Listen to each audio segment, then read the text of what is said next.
And I remember thinking, like, you don't understand what's going on in my life. And so then my dad came outside, and I didn't want any part of him.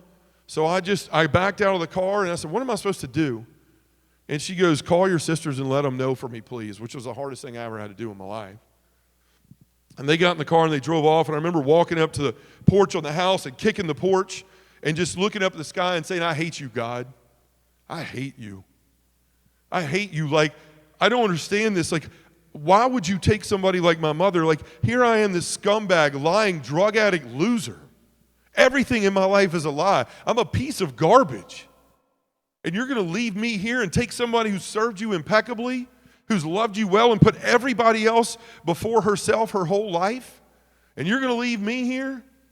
If that's the type of God you are, I'll never worship you again in my life. I hate you, double birds, F-bombs, everything. And I meant every word of it. I got in my car, I drove home. I told my wife, started to cry a minute, then I realized I was a man and men don't cry.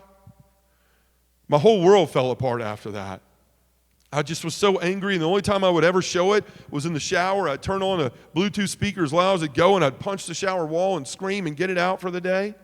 I was so immature, I didn't know how to handle anything. It wasn't long after that my mother died. I was in the room when she passed.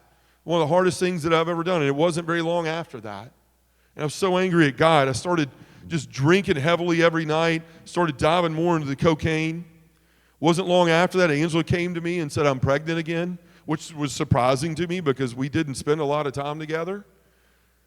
She comes to me and tells me she's pregnant. I thought, okay, this is it. Like, you didn't get your life right when you were married. When you got married, you didn't get it right when you had Jacob, and now here's another opportunity. And man, you're sliding off more of the deep end than you ever have before. This is another opportunity to get it right.